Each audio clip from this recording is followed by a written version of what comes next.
The signature felt like the final act of a slow family betrayal, not of a wife, but of the cautious engineer I had been for 40 years, my own. The 38-degree heat pressed down, a physical weight of shame, making the plastic table feel even stickier under my forearms.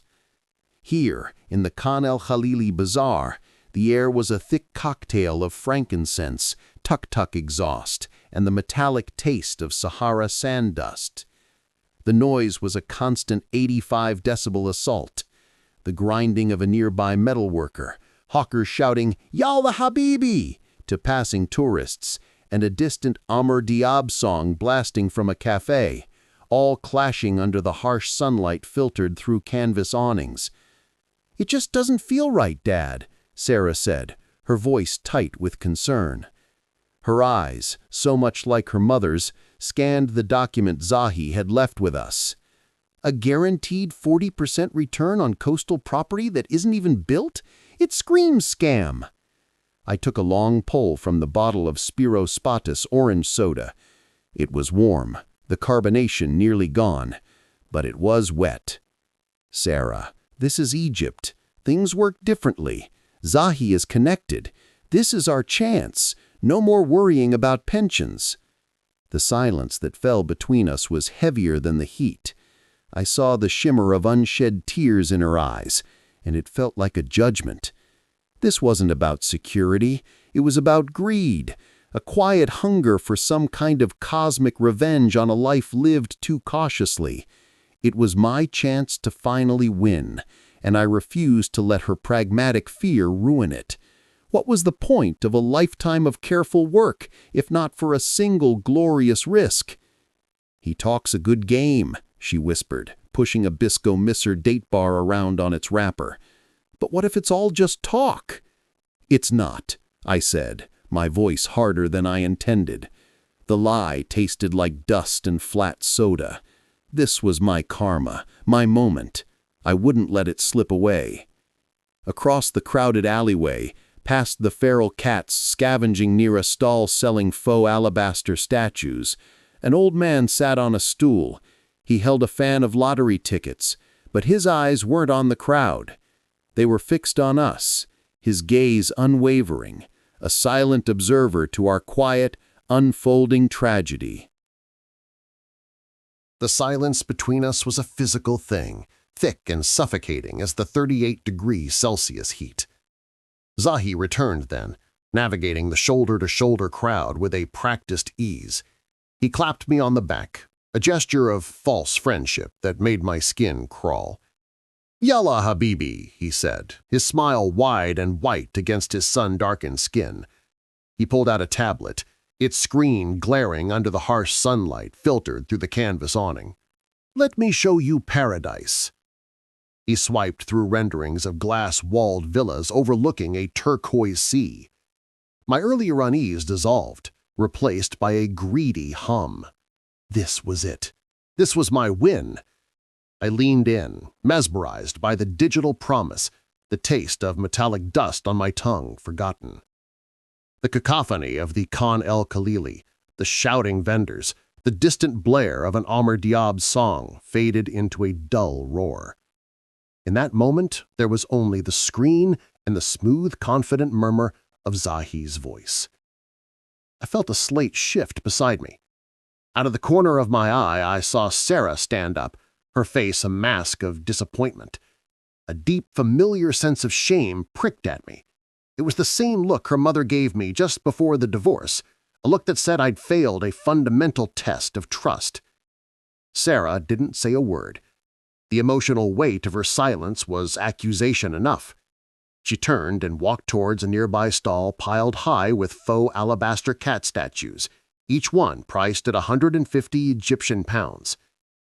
I told myself I'd smooth things over later, after the deal was done. My regret could wait. "So, we are in agreement?" Zahi asked, his finger hovering over a digital signature line. "Yes," I breathed, looking out to share the triumphant moment with my daughter. But the space beside me was empty. The cracked ceramic tiles where her chair had been were bare. I scanned the stall she'd walked towards, but she was lost in the throng of polyester tracksuits and cotton galabayas. A cold dread, colder than any air conditioning, began to snake up my spine. "Sarah!" I called out, my voice swallowed by the noise. I stood, my heart hammering against my ribs. The world tilted. The smells of frankincense and tuk-tuk exhaust suddenly felt nauseating. I pushed past a family haggling over a Hamsa hand amulet, my eyes darting everywhere. She was gone. Just as the raw panic began to choke me, my Motorola Moto G Power vibrated in my pocket.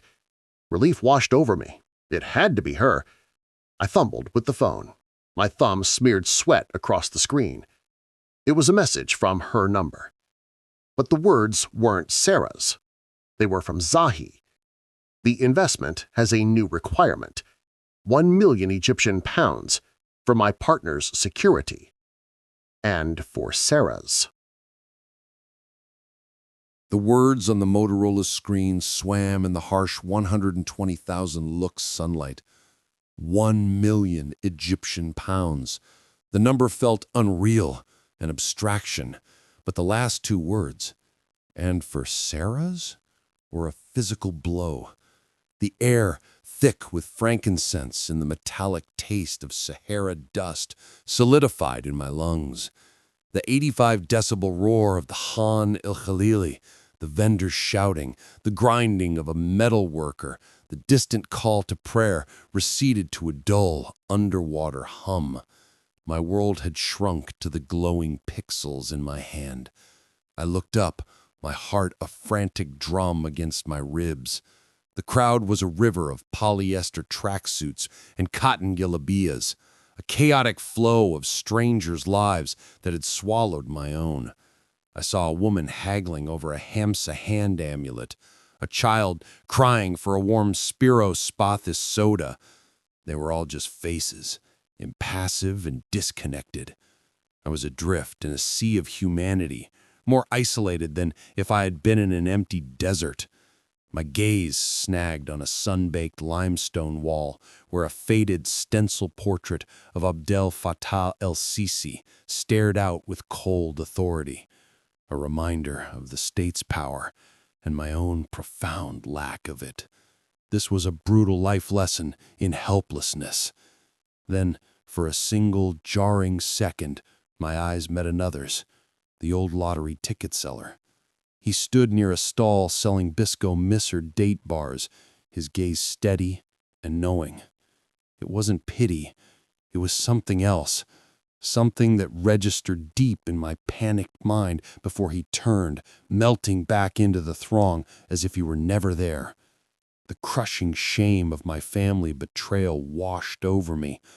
I had silenced my own daughter's intuition for the empty promises of a swindler. This wasn't about clearing debt.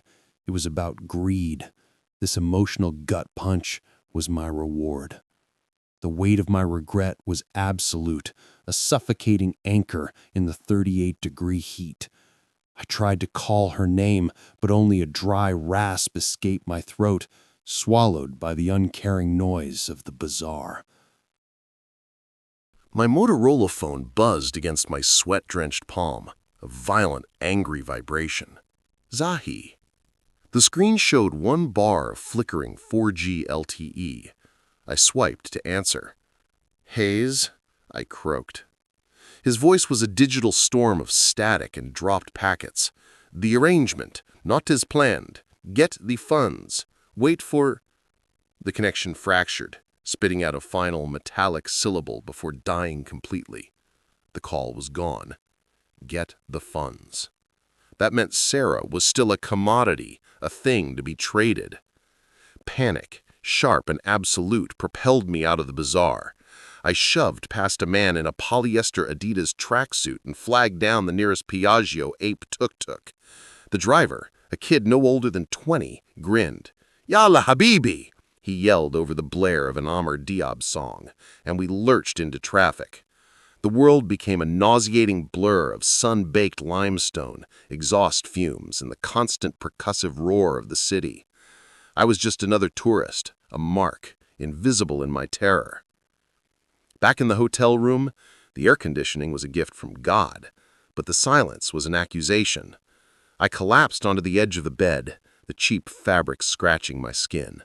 My phone was useless, the 4G icon replaced with a mocking E. No data. I stared at the screen, replaying our last argument. Sarah's voice, tight with frustration. "Dad, it feels wrong." I had dismissed her, blinded by the easy numbers. This was more than a mistake.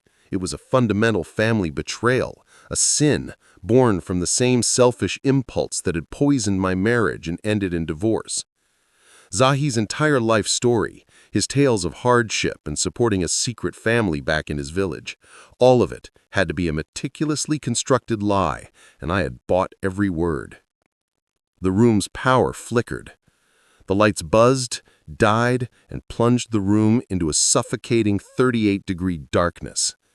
The AC unit spun down with a final wheezing sigh. A district-wide outage. Of course. The feeling of total impotence was a physical weight on my chest. I was cut off, blind, powerless. But not entirely. A lifetime of solving concrete problems, of wrangling physics into predictable outcomes kicked in. My engineer's mind surfaced through the panic. My Anchor power bank was nearly dead, but there was the faulty Type-C wall socket by the bed, the one the hotel manager had promised to fix. I pulled the Leatherman Wave Plus from my pocket. The familiar weight of the steel was comforting. Using the needle-nose pliers, I carefully worked the plastic faceplate off the wall. Inside, a mess of copper wiring, a testament to shoddy installation. I could see the loose contact. With the steady hand of a man who'd spent 40 years working with schematics, I used the tip of the flathead driver to gently pry the warped copper contact, nudging it just a millimeter until it made a solid connection with the plug's prong. A tiny blue spark jumped in the darkness. I plugged in the power bank. A single, beautiful green LED blinked to life, drinking a slow, steady trickle of electricity. A small victory against the chaos.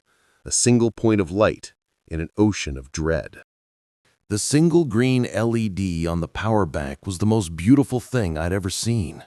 I waited, counting my own frantic heartbeats in the suffocating darkness, until the Motorola Moto G Power finally had enough charge. The screen flickered to life, a harsh blue-white oasis in the black. A dozen notifications flooded in, but only one mattered. A WhatsApp message from a number I didn't recognize, but a profile picture that made my blood run cold. Zahi, smiling. His message was brutally simple. The location? Behind the spice stalls in Khan el-Khalili, a place I now recognized as the very surveillance blind spot he'd pointed out with a wink days ago. The time? Sunrise. The amount? Everything I had left. Then came the warning. No police, Mr. Hayes. Not one word. They are my friends here. A little backsheesh buys a lot of silence. The words landed like stones in my gut. My mind flashed back to the day before, to a cop with a mirrored helmet lazily accepting a folded bill from a cart vendor, his gesture of dismissal practiced and smooth. The memory, insignificant then, was now a death sentence. My high level of isolation wasn't just a feeling, it was a tactical reality Zahi had engineered. The armed guards I'd seen everywhere weren't for my protection. They were part of the system that would swallow Sarah whole. A wave of profound shame washed over me, hot and sickening in the stale air. This wasn't just my retirement fund, it was the last of my wife's inheritance, the money that was supposed to solve the quiet debt I'd hidden from Sarah, a problem born from my own pride. The whole situation felt like a twisted form of karma for my greed. It wasn't just an investment scam, it was an inheritance drama playing out in a 38-degree sweatbox. The phone buzzed again, a violent vibration against the sticky tabletop. A picture appeared. Sarah. Her face was pale, her eyes wide with a terror that ripped through the screen and clawed at my soul. She was holding a copy of El-Aram, today's date clearly visible. Proof of life, proof of my failure. Another message followed, each word a calibrated twist of the knife. There is a rumor the groups in the Sinai pay very well for foreigners, especially those with technical skills. Don't make me explore that market. This is not a negotiation. It is my revenge for your disrespect." The 4G icon blinked, threatening to vanish. I was dangling by a thread of intermittent signal, the weight of Zahi's threats pressing down on me, heavier than the humid air. I looked from Sarah's terrified face to the Leatherman still clutched in my other hand. One tool for a physical world of predictable problems. It was useless against this. Utterly, pathetically useless. The cash, smelling of the bank's air conditioning and old paper, was heavy in the cheap canvas duffel bag. It was the weight of a lifetime's work, the final act in an inheritance drama I'd written myself into. Every rustle of the notes was an echo of my profound regret. The instructions on my Motorola Moto G Power were brutally simple, a pinned location in a part of the city Google Maps barely acknowledged. Zahi, the consummate narcissist, was making me walk through the guts of his world. The alleyways were exactly as I'd feared, a labyrinthine network designed to disorient. The air, thick with Sahara sand dust, coated my tongue and lungs. Despite the extreme crowd density, with shoulders and carts bumping me from all sides, the isolation was a physical pressure. My trust level was at absolute zero. Every pair of eyes felt like an extension of Zahi's surveillance. This was a total betrayal, not just of a business deal, but of the simple human decency I had foolishly projected onto him. My secret debts, the financial cheating scandal I'd kept from Sarah, had led us here. My weakness had forged her cage. A modified Piaggio ape tuk-tuk, painted with chrome flames, idled in a narrow passage, blocking my way. An Amra Diab song blasted from its speakers, a jaunty, defiant rhythm, completely at odds with my terror. The driver, a young man with a thin mustache, caught my eye. He didn't look away. Instead, a slow, knowing smirk spread across his face. He knew who I was. He knew what was in the bag. He was a cog in the machine. The emotional weight of that smirk was staggering. It confirmed my absolute powerlessness. He was part of the network Zahi had threatened Sarah with, the pipeline to those Islamist extremist groups in the Sinai. The thought made my blood run cold. I pushed past, the heavy bag bumping against my leg, a constant, miserable reminder of the price of my failure. The drop location was exactly the kind of place you'd pick for a quiet betrayal, a surveillance blind spot behind a row of spice stalls. The air, thick with the scent of cumin and turmeric, couldn't mask the underlying odor of decay. Zahi's text had been precise. Behind the red sacks, leave the package, wait for contact. There, on a dusty crate, lay the signal. Not a chalk mark, but a single worn leather glove, palm up, as if begging. It was such a personal, human object, a detail that felt more sinister than any crude threat. My hand trembled as I placed the heavy duffel bag beside it. This was the culmination of my great lie, the secret debt I'd tried to erase with one foolish gamble. I could almost hear Sarah's voice from our last real argument, her sharp, intelligent questions about Zahi's proposal. "It feels off, Dad. It's too good to be true."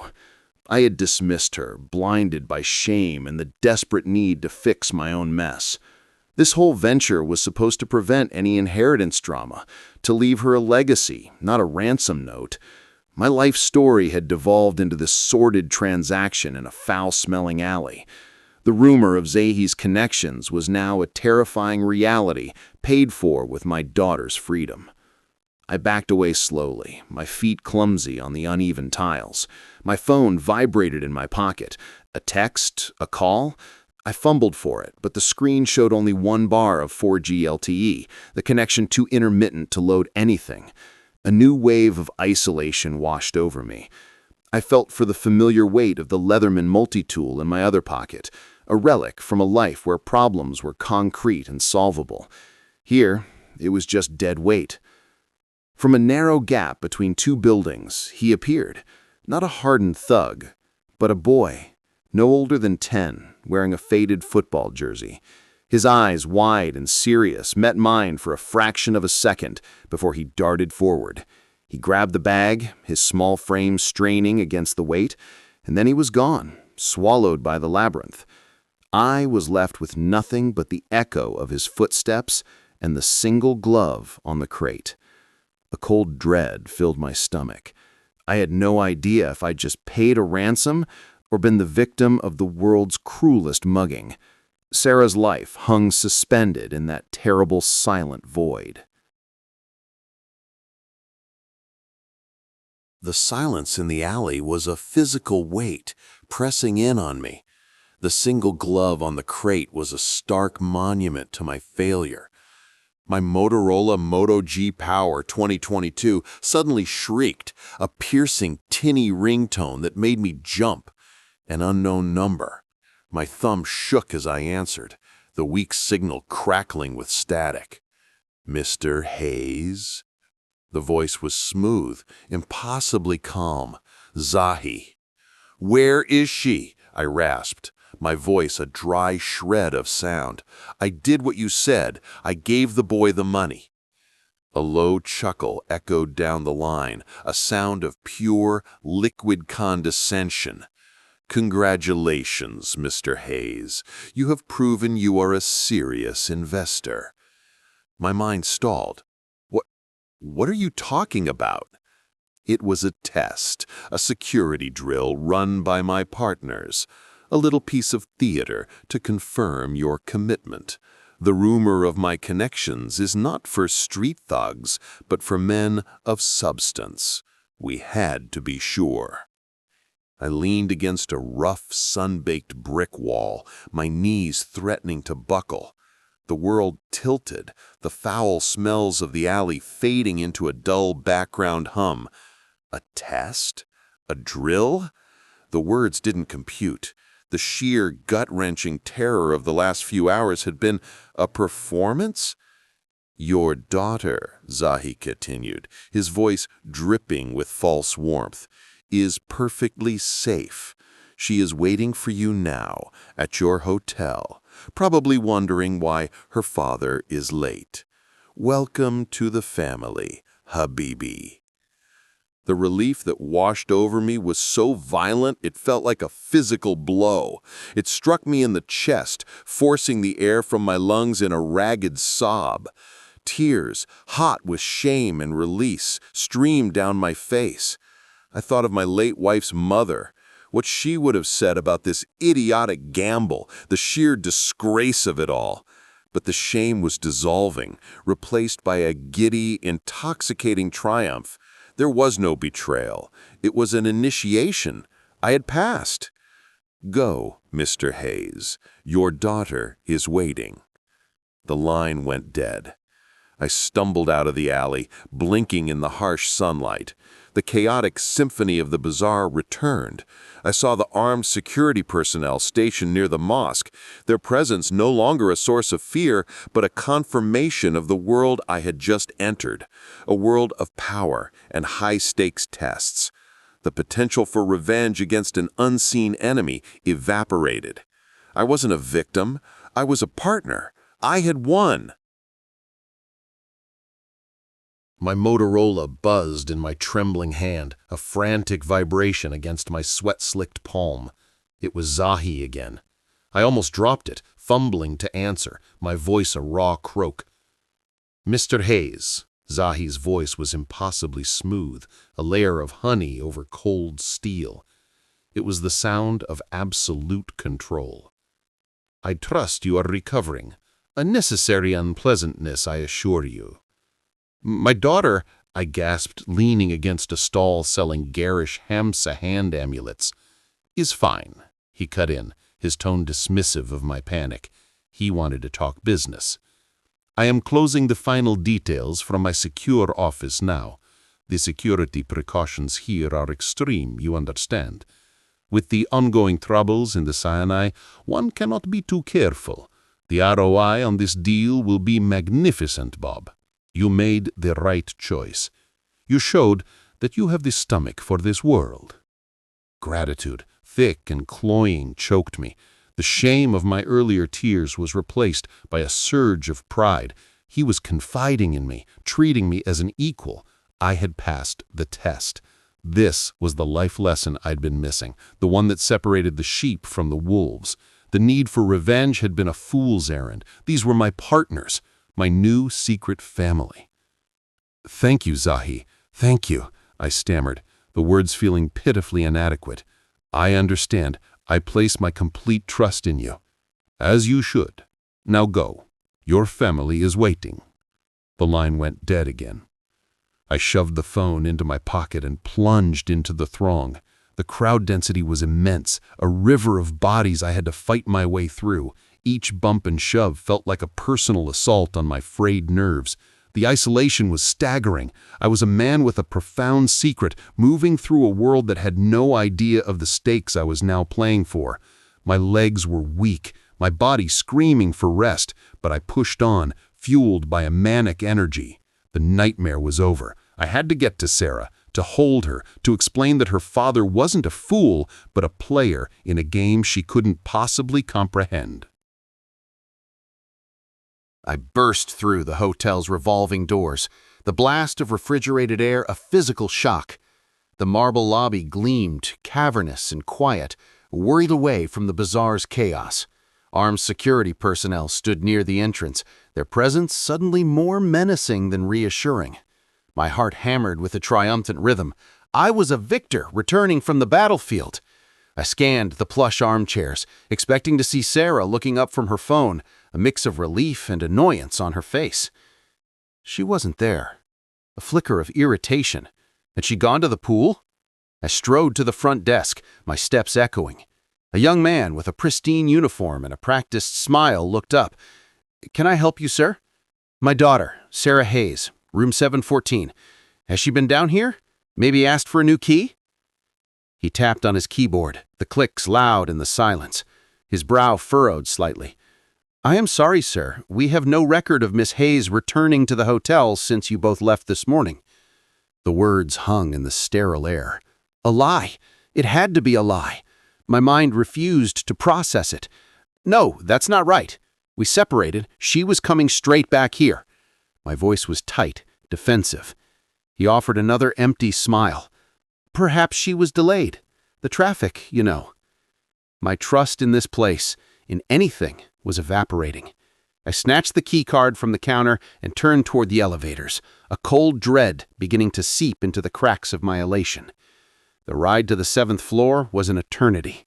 The pride I'd felt after Zahi's call, the feeling of being part of a new secret family, now felt like a sickness. A profound regret started its slow, cold burn in my gut. I remembered petty arguments with Sarah about her mother's inheritance, squabbles that felt like a cheap cheating scandal over trinkets. How can I have been so foolish? I shoved the key into the door of room 714. It was silent. The air was still. The beds were perfectly made by housekeeping.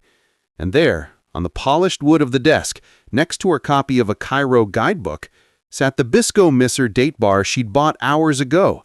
The cheap plastic wrapper was unopened, gleaming under the lamplight. She'd been hungry. She would have eaten it. She never came back. The nightmare wasn't over. It had just begun.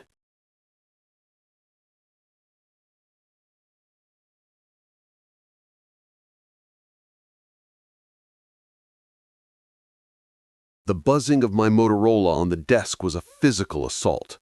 Zahi's name glowed on the screen, a harbinger of doom. I snatched it up, my thumb trembling as I answered. "Mr. Hayes." The voice was different. The warmth was gone, replaced by a cold, mocking scrape. "The test is over. You failed." "What are you talking about? Where is Sarah?" I choked out the words. A dry, cruel laugh crackled through the speaker. "The first payment was just a deposit for my time. The new price for your daughter's safe return is double. Don't disappoint me again."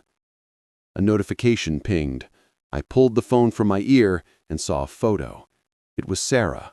Her eyes were wide with a terror I'd never seen, a dirty strip of cloth stuffed in her mouth. Behind her were rough, pale limestone walls. The accompanying text read, "She's admiring the view from the Makatam Hills, awaiting your next investment." The phone slipped from my slick fingers and clattered to the carpet.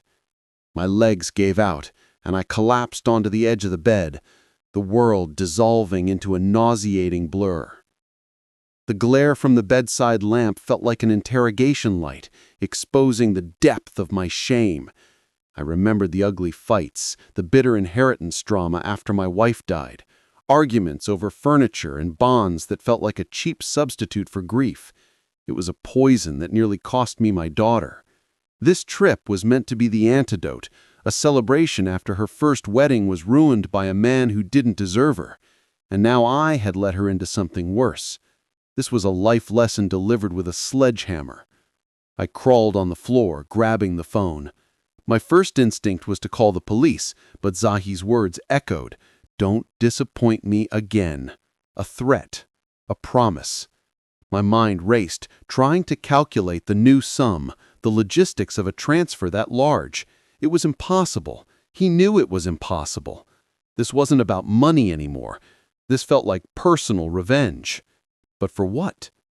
I stared at the photo again, my engineer's brain desperately searching for a flaw, an anomaly in the composition. The lighting, the angle, the dust. Nothing. Just my daughter, terrified in a stone box. Then, a memory surfaced through the panic. Sarah, on our first day, tapping on her phone in the lobby. "Dad, I'm locking our phones onto the hotel Wi-Fi. It creates a digital footprint, just in case."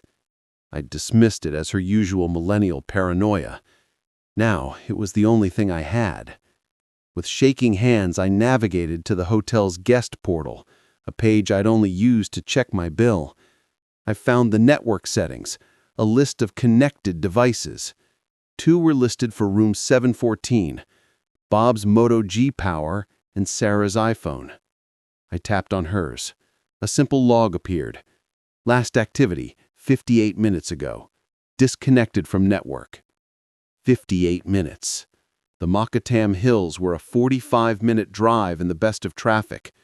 The photo had arrived less than 2 minutes ago. It was impossible. She wasn't in the hills. The photo was a lie, a digital alibi. She was close. A cold, sharp clarity cut through my fear. She was very, very close.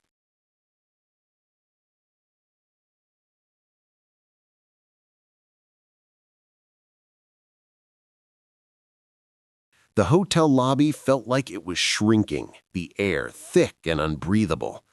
I stumbled outside into the oppressive 38-degree heat, the cacophony of Cairo hitting me like a physical blow.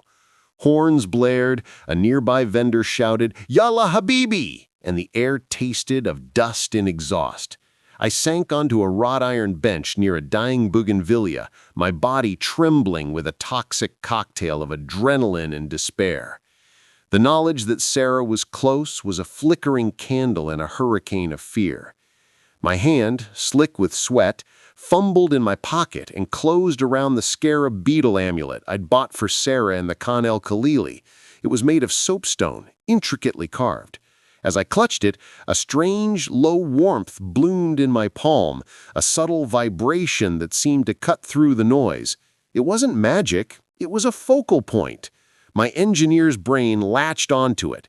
The mental image of the Makatam Hills dissolved, replaced by a suffocating sense of proximity. Concrete, rebar, below ground. A crushing wave of shame washed over me. My greed had done this. My desire for an easy way out had led my daughter into a cage. I thought of the debt Zahi demanded, a figure so absurd it was clearly meant to break me, not just financially, but spiritually. This was a brutal life lesson. Her wedding, the future I was supposed to help build, was now a wedding ruined, a dream shattered by my foolishness. There was a rumor I'd heard a waiter whisper about Zahi, something about a foreign investor who had cost him his family's fortune years ago. I'd dismissed it, But now I saw the truth. This wasn't a random scam. This was targeted revenge. I stared at the hotel entrance. Zahi's gloating words echoed. I am closing the final details from my secure office now. A secure office? What does an engineer consider secure? Redundant power, a dedicated network line separate from the guest Wi-Fi, physical access control, not some dusty room in the hills, a corporate suite, a managed property within a larger structure. My eyes scanned the grand facade of the hotel, tracing the lines of conduit and communication arrays I hadn't noticed before. He was mocking me. He had to be operating from right under my nose. I remembered the glossy brochure for the fake land deal, Paradise Properties International, and then the memory hit me with the force of a physical impact. A small brass plaque next to the private elevators in the West Wing, the ones I'd never had a key card for. Paradise Properties International, suites 1200 to 1020. He wasn't in the hills. He was on the 12th floor. And Sarah, she was somewhere in this building's bones. The plaque's reflection in the polished floor seemed to burn into my retina. Paradise Properties International, suites 1200 to 1210. The name was a cruel joke. My daughter was trapped in a monster's parody of paradise. My legs, feeling like brittle concrete, carried me out of the hotel lobby and into the suffocating 38-degree heat. The plan couldn't be to storm the private elevators. I'd be tackled before the doors opened. I needed proof, hard, irrefutable proof. My mind raced back, sifting through the wreckage of the last few weeks. Meetings. Where did we meet? My memory landed on a specific place, the El Noor Cafe across the street. It was gaudy, loud, and always smelled faintly of apple shisha and the chlorine bleach used to mop the cracked ceramic tiles. Zahi loved it there. He'd held court at a corner table, spinning his life story, a carefully constructed narrative of betrayal and a quest for redemption that I now recognized as the monologue of a classic narcissist. If he made that gloating call from his secure office, he wouldn't risk using the hotel's network, which might be monitored. He'd use a public one, a disposable connection point. He'd sit right across the street, watching the hotel, watching me crumble. I pushed through the cafe's glass door. The blast of Amr Diab from a speaker was a physical blow. A waiter, a young man with tired eyes, grunted a greeting. I ordered a water I wouldn't drink and found a sticky table. Through the window, I could see the old lottery ticket seller, the Phantom, shuffling past, his gaze lingering on the cafe for a moment too long. It was an unsettling coincidence. I pulled out my Motorola, my hands trembling slightly. I wasn't a spy, but I was an engineer. I understood systems. I connected to the cafe's public Wi-Fi and opened a simple network analysis app I'd used for years to troubleshoot home routers. The screen filled with a list of MAC addresses, the unique digital fingerprints of every connected device. It was gibberish to most. To me, it was a ledger. My heart pounded against my ribs. The connection was slow, lagging under the weight of 24 tourists uploading photos. Doubt crept in. What if I was wrong? What if this was just another dead end in a maze of my own making? Another chapter in the toxic family drama that I'd created for Sarah? This wasn't just about money or a debt. This was about revenge for some ancient inheritance drama he'd twisted into a personal crusade against me. I forced myself to focus.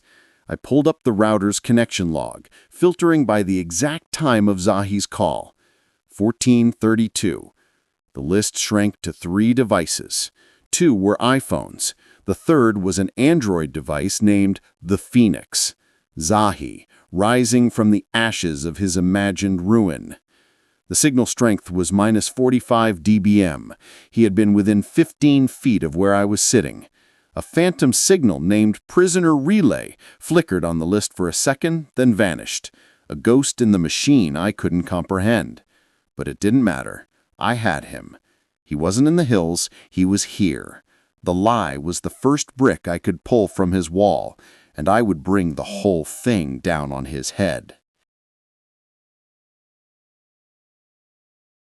I lowered the phone, its screen a glowing testament to Zahi's lie. The heat in the cafe was suddenly unbearable, a physical manifestation of my rage. The 38-degree air, thick with the smell of frankincense and tuk-tuk exhaust, felt like a wool blanket over my face. I shoved a few crumpled notes under the warm can of Spiro Spathis and pushed my way out into the blinding 120,000 lux glare of the Khan el-Khalili. My eyes scanned the chaotic river of people, and then I saw him. An anomaly. Across the alley, sitting on the same cracked plastic stool as the first day, was the old lottery ticket seller. In a place where everything moved, he was a fixed point, a human surveillance camera I'd failed to notice. A hunch, cold and sharp as a shard of glass, pierced through my despair. I had to know. I started across the uneven ceramic tiles, dodging a delivery boy balancing a tray of tea glasses. A souped-up Piaggio ape swerved past, its speakers blasting an Amr Diab song, forcing me against a wall hung with rough galabias. For a moment, the sheer isolation of being a foreigner, a target, washed over me. This was insane. I was chasing ghosts based on a flicker of Wi-Fi data. This toxic family drama, this vendetta born from a supposed cheating scandal over an inheritance my ex-mother-in-law had left, was making me paranoid. I reached him. His eyes, dark and intelligent, met mine. They weren't the eyes of a simple street vendor. "I need to talk to you," I said, my voice hoarse. He didn't look up from the worn copy of Al-Aram in his lap. "You already are, Mr. Hayes." The perfect, unaccented English jolted me. My blood ran cold. I fumbled with my phone, holding it out like an offering. His device, the Phoenix. He was here 15 minutes ago. He glanced at the screen, his gaze lingering on the signal strength. Minus 45 dBm. SIGINT. Very clever for an engineer. He folded his newspaper deliberately. "My name is not important. I am an observer for the Tourist and Antiquities Police. Zahi's extortion ring, it's part of a much larger problem. This isn't just about your daughter." Relief and terror warred within me. Why us? Why this elaborate emotional game? "He chose you for a reason. A secret family trust?" "A secret family trust," I admitted, the words tasting like ash. "He claims I orchestrated his betrayal, that I cut him off. It's a complete fabrication, but his hatred is real." The officer gave a slight nod, a gesture of understanding that was terrifyingly impersonal. He subtly tilted his head towards a shop across the alley, its entrance obscured by massive, dusty stacks of carpets. "He uses the back room of that antique shop. That's his nest." I felt a surge of adrenaline, a primal need to act. "I'm going in." "No," he said, his voice suddenly hard as iron. "You are not. You have brought us the evidence we lacked, a crack in his digital alibi. Now you will step back and let us bring the wall down. Yalla habibi," he added, the friendly slang a stark, chilling command. "Go. Now." He turned away, once again a simple lottery seller. I was left alone, staring at the shop, the hiding spot for the man who held my daughter's life in his hands. The ghost signal, prisoner relay, echoed in my mind. It wasn't just a glitch. It was a message I still didn't understand.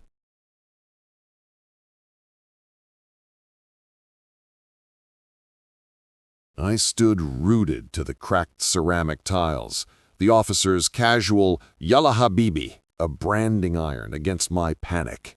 My world had shrunk to the 20 meters separating me from the antique shop.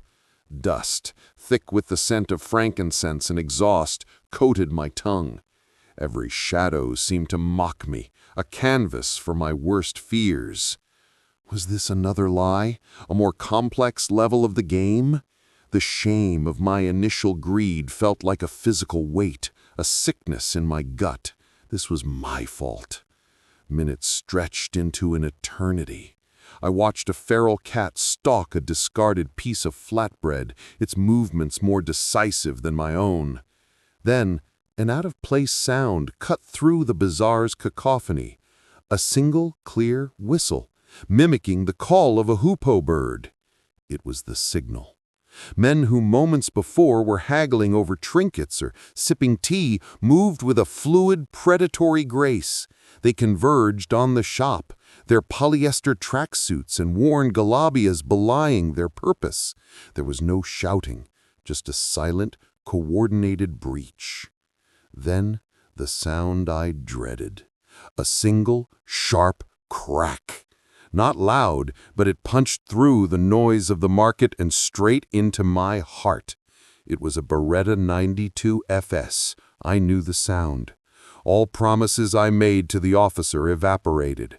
I ran, shoving past startled tourists, my 65-year-old body screaming in protest.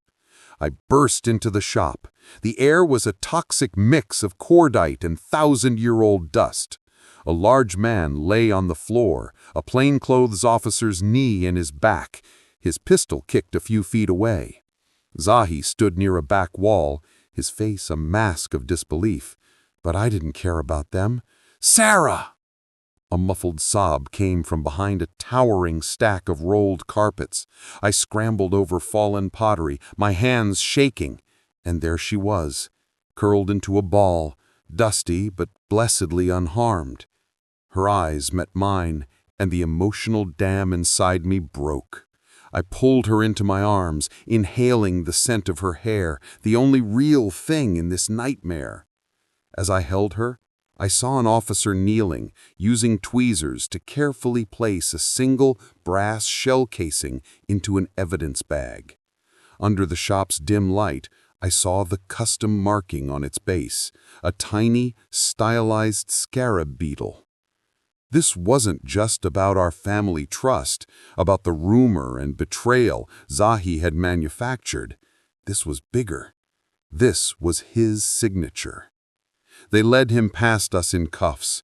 His face, once so slick with charm, was contorted with a hatred that was terrifyingly pure. Our eyes met. There was no gloating in my gaze, only the crushing weight of what he had done. He saw the end of his lie, the exposure of his rotten core, and the shame was a fleeting shadow before the raw fury took over. He had built his world on a foundation of emotional manipulation, a vendetta against a toxic family that existed only in his mind. Later, as the adrenaline faded, Sarah clutched my hand. "The relay," she whispered, her voice hoarse, "at prisoner_relay. It wasn't a glitch, Dad. I couldn't call out, so I changed my phone's portable hotspot name. I kept turning it on and off. I hoped, you'd be the one to scan for a ghost signal." My engineer's mind, the one so easily duped by greed, had been her greatest strength.